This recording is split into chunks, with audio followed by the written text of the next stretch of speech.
Milwaukee's finest community. If you want stability and a place that shows love, you just wanna have a good life, good life. Come to New West Side, a great place to grow, a great place to know for you and your family. Near West Side, neighborhood of neighborhoods, really just love their people, so come to New West Side. Please follow, like, and subscribe. Good afternoon, everyone. Thank you for joining us this Wednesday, March 23rd, for our weekly webinar. My name is Lindsay St. Arnold Bell, and I'm the Associate Director at Near West Side Partners. We have a few updates before we get to our main event today. So first and foremost, most excitingly, spring is here. It has officially come to Milwaukee, and today is a traditional spring day, a little drizzly, a little overcast, but it's all in the purposes of serving for a great summer, a green summer, and bringing about those spring flowers that we have pictured here. We do want to remind everybody to please save the date. We have an Earth Day cleanup coming up on April 23rd. We will be beginning the cleanup at the Neighborhood House Garden and really focus along the 27th Street corridor and a little bit beyond. So if you are interested in volunteering, we will be sharing that information on our website and on our Facebook page. But in the meantime, just make sure that you make note of that date, April 23rd. Another great update for the neighborhood is the Neighborhood House Food Pantry. So this is a great full choice pantry that serves residents in the 53208 and 53233 zip codes. It's open on Wednesdays and Thursdays, and it's a full choice pantry, which means that you get to pick the items that you like best. You can select up to 3 days worth of food, and you can get what you need and what you like to prepare. The Neighborhood House Pantry is also looking for a new coordinator. So if you are somebody who enjoys working with residents and enjoys working with food security, definitely check out Neighborhood House's website, where you can learn more about that food pantry coordinator position. We also want to call attention to the newest feature on the Near West Side Partners website. This is our interactive community calendar. So when you go here, not only will you see events that are hosted by Near West Side Partners, but if you have an event in your community that you'd like to share with the Near West Side, you can post those here, and we will share it out with the group. So it's a great resource, great place to post neighborhood association meetings, special events that you're having at your school, or anything else that you think that might be of interest. I also want to call attention that next Thursday, March 31st, is the District 3 Crime and Safety meeting beginning at 5:30 p.m. Each month, District 3 Crime and Safety team hosts a meeting with Captain Glidewell and the Community Prosecution Unit. Safe and Sound will also be giving away one Ring doorbell or floodlight to a resident in attendance. So definitely check out these meetings. It's a great opportunity to get to know the CPU officers, to get to know Captain Glidewell, and to hear more about what's happening in our neighborhood. And with that, I would like to welcome our special guest, Peg Schrader, to turn on her camera. Peg is joining us today from the League of Women Voters to share some election information that will be beneficial to everybody who is listening. And I do want to just take a moment, Peg, before we get too far into it. Our goal for today's webinar is just to share information that will be helpful to you as a voter. We're not going to be encouraging you to vote for one way or the other.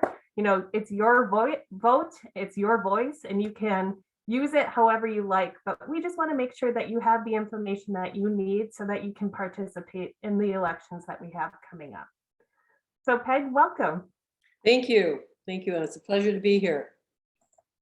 I was hoping that we could start out by telling us a little bit about yourself and the League of Women Voters and what the organization does. Well, my name is Peg Schrader, and I have been a member of the league since early 2016.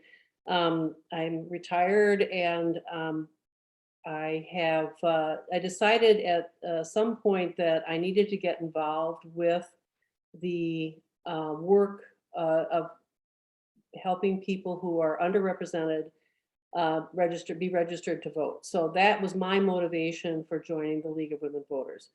So I work now with the voter services team. I'm the chair of that team. And all of our efforts are directed at predominantly organizations and people who are typically not registered to vote or are typically hesitant for some reason to vote. So we encourage people to register to vote. We do a number of things. We're in the high schools because I think it's like 3% of the high school seniors are registered to vote. So we have a high school registration team. We try to work with the students and train them how to register people to vote. And then what happens is that we go in and support their campaign for registration. We work with the Milwaukee Public Libraries. They're very involved with the Milwaukee Election Commission. Many of them serve as places where they can register to vote. And we do work with them to encourage people that are in the community there to register people to vote. We also work with the near South Side. We have a team that's the Latinx voter outreach team. We're working with some specific wards in the near South Side to try to encourage people who are of Hispanic background to register to vote. We also register people that are new citizens. So as people come in and receive their citizenship for the United States, we have people at the federal courthouse who try to encourage new citizens to register to vote right away. And if we don't get them to register that day, then we always try to follow up with them to make sure that they get registered to vote. We have a current initiative to do some jail-based voter registration. We're working with the House of Corrections. There are 13,000 people in the state of Wisconsin who are incarcerated, and 50 of those people voted last year in the elections. So we're trying to work with the authorities at the House of Corrections and hopefully the Milwaukee County Jail in terms of helping them get people registered to vote. We've got some difficulties in terms of asking for absentee ballots, which I'll talk about a little bit later, but at least we're going to try to get the residents of those institutions registered and excited about voting when they can. We also provide a Vote 411. It's a voter guide that is available to all voters. It's a nonpartisan questionnaire that we send out to the people who are running for offices. And we hope that they respond to those, and then we hope that you can make some comparison about specific issues between those candidates. That's Vote 411. And if you are interested and you don't know who you're going to vote for, that might be a good way for you to see what the beliefs and information that they are putting forward. And we do candidate forums. That is to say, we go into a meeting where there might be a mayoral candidate forum where we ask nonpartisan questions to the candidates in an effort to help the people that are attending understand their positions on various things.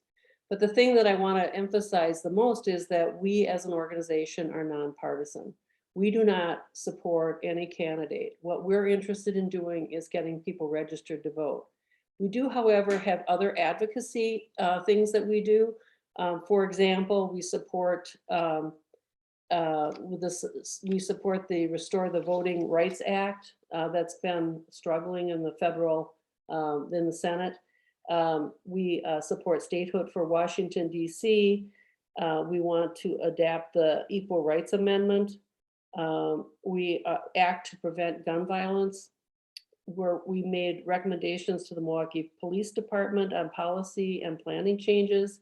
We've led an initiative on lead paint identification and then remediation.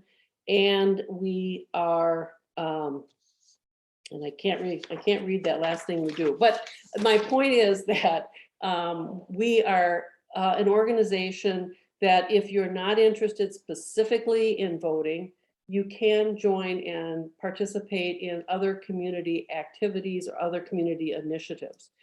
The League of Women Voters has been around for over 100 years.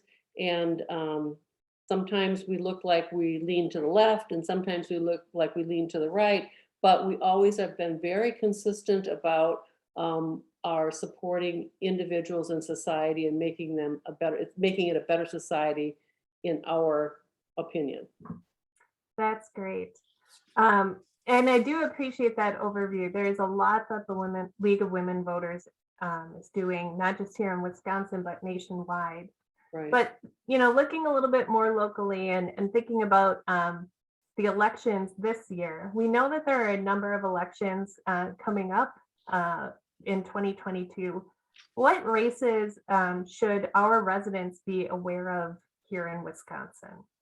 Well, the most important race that is kind of unusual because it's not really it's a special election because Mayor Tom Barrett accepted an ambassadorship to Luxembourg, the country of Luxembourg. We have this very important city of Milwaukee mayoral race, and there are two candidates, Cavalier Johnson and Bob Donovan, and they are both working very hard to get your vote. So if you this is an important race. This is an important race for the city of Milwaukee residents. I wasn't exactly sure I've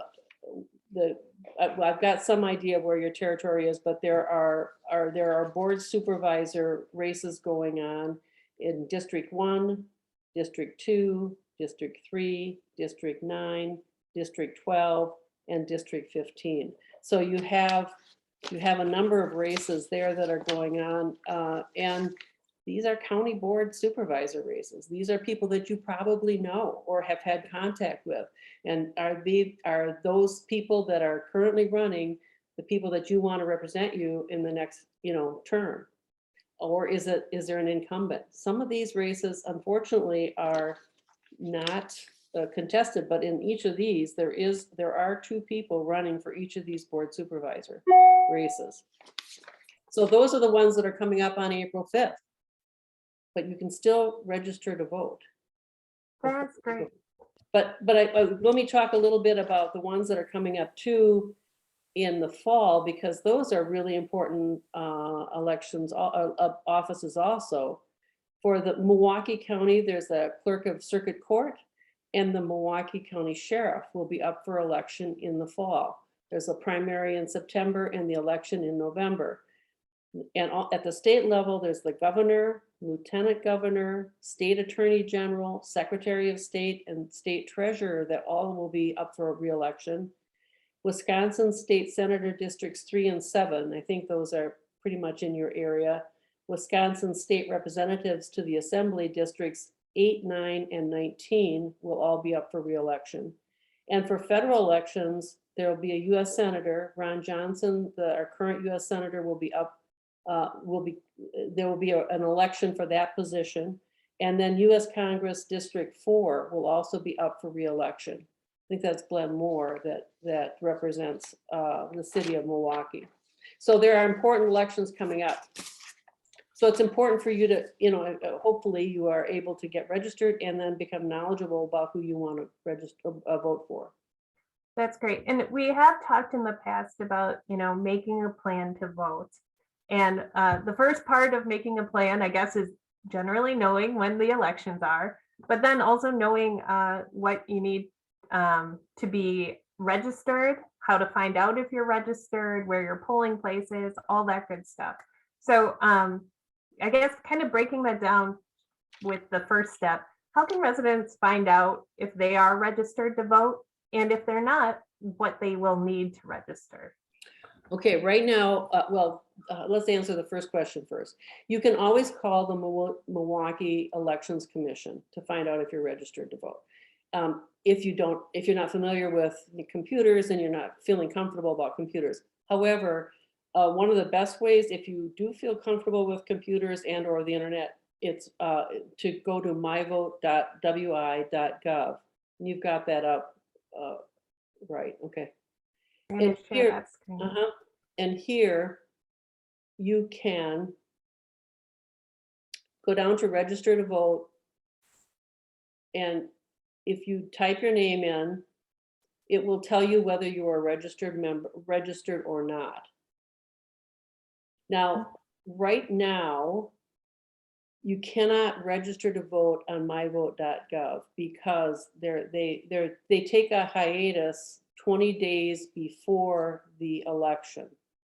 So March 16th was the last day you could register to vote online or by mail. So now you can still register to vote up through April 1st in your at the Milwaukee Elections Commission or at any of the early polling places. Okay. So if you type in, okay, so this, if you would type in your name, yeah, I'm sure it would tell you whether or not you're registered to vote.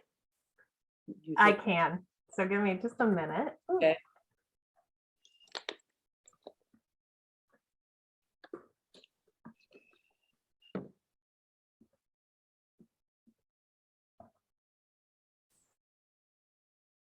I am registered.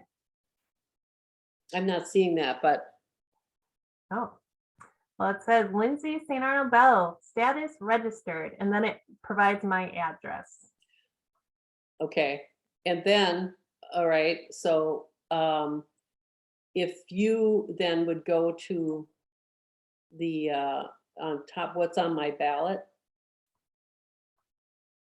Okay, and this one we can search by street address. So I'm going to search by our near West Side partner street address. Okay, all right. Even though we would never vote from here. That's No, perfectly right, clear. right. I'm not seeing any change in the screen. Maybe the viewers are. No, let's see. It looks like there's maybe some, oh, let's see. We'll just put North 24th, Milwaukee 53233. Let's try again. Okay, well, we'll try a different address.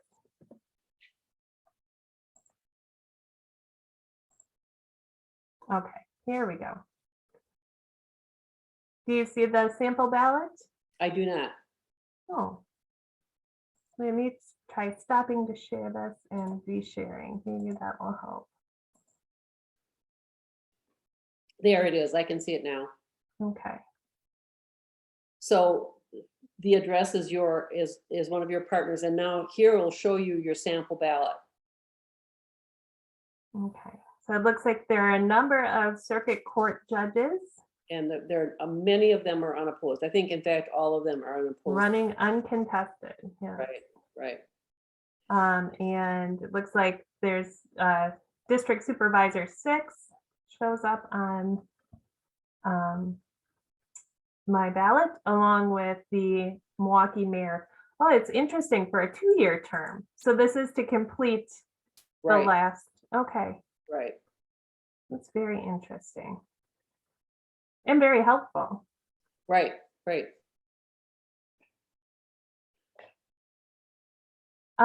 So can we find on here the information that would be needed to register in person, for example? So you had mentioned that there is a hiatus 20 days before an official election.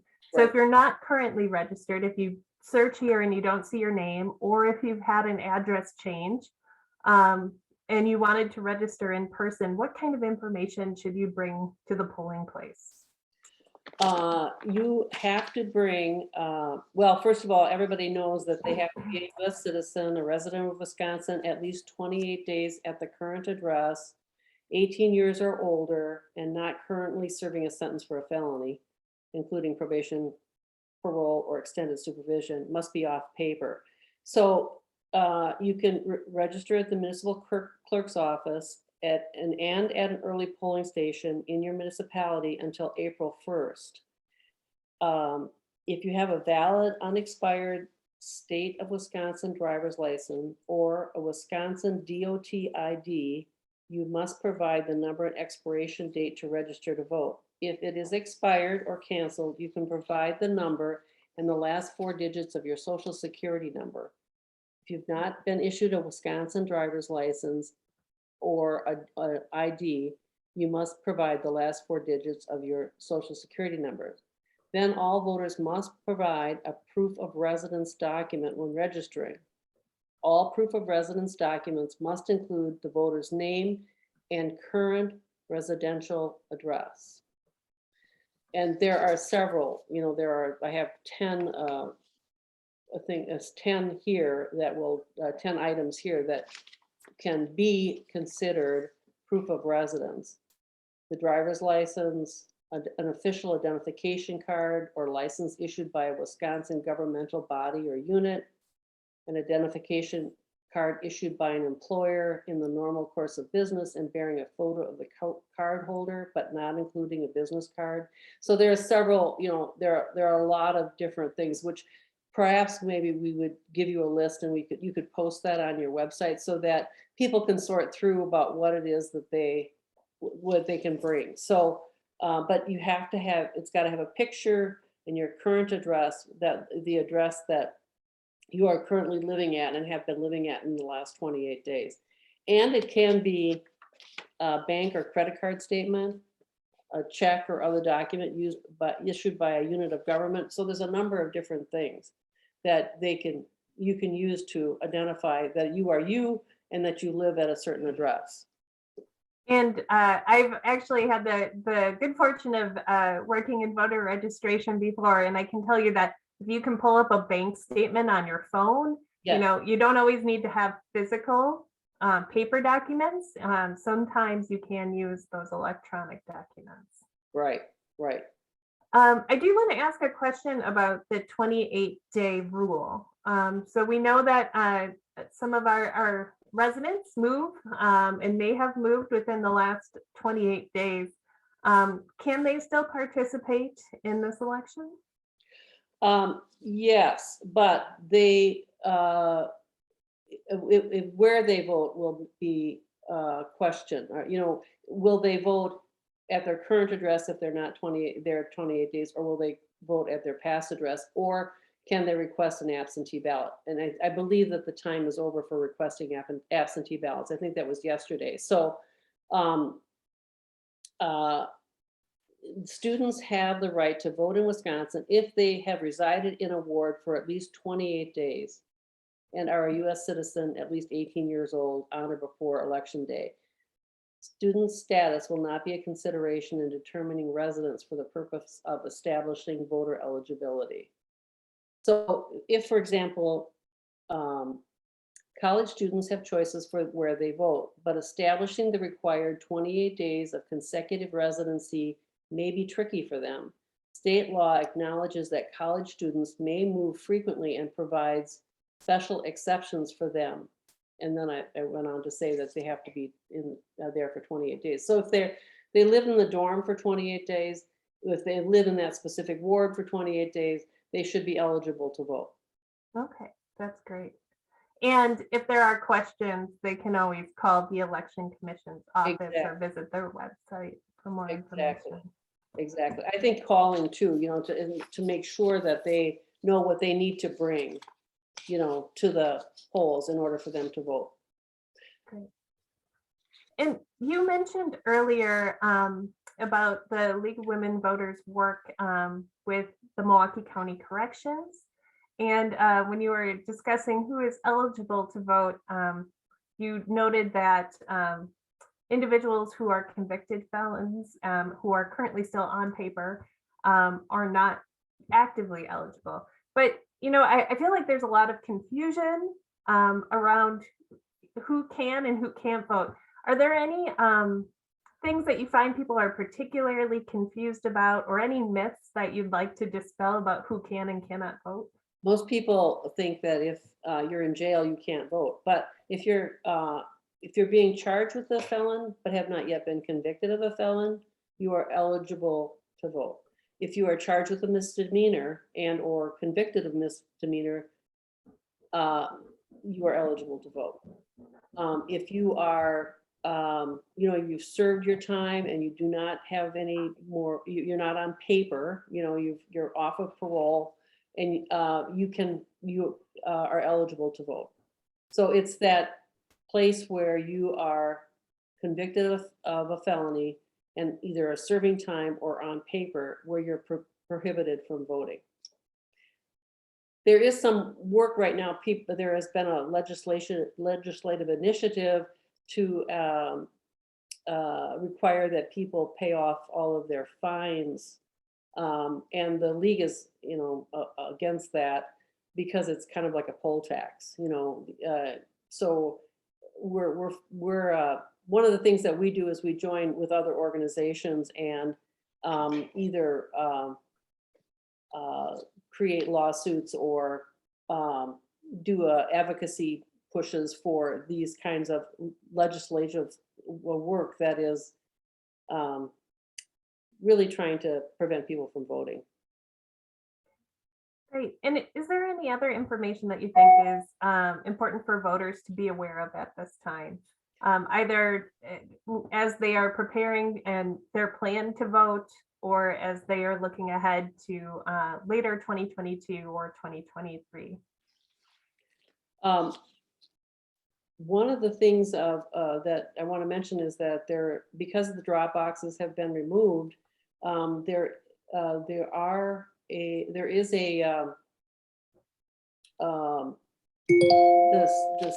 city of the Milwaukee Election Commission has established several places where they will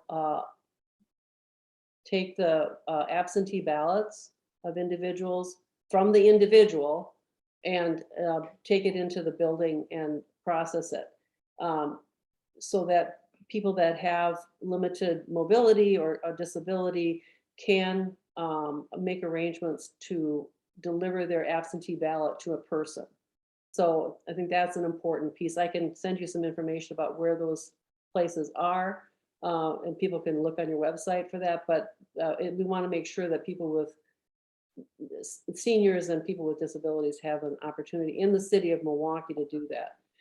And you know that the city of Milwaukee election commission, that the city of each city has their own city clerk. So if you happen to live in West Dallas, accommodations for that sort of thing will have to be taken care of by the city of West Dallas municipal clerk.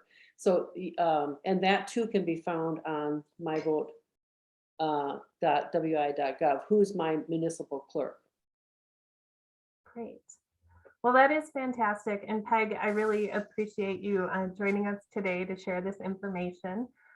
We will be linking to myvote.wisconsin.gov and the League of Women Voters on our Facebook page and on the website, so you can access the information that we talked about today. And we do hope that this is helpful, that anyone who's listening or watching in the future will take this information and help it as they're crafting their plan to vote. It's such a wonderful right that we have to engage in and to make sure that our voices are heard. So Peg, thank you again so much for joining us today. And we look forward to checking in with you again in the future. I look forward to it too. Thank you. You're welcome. And thanks for everybody listening and watching online. We look forward to talking to you again next week.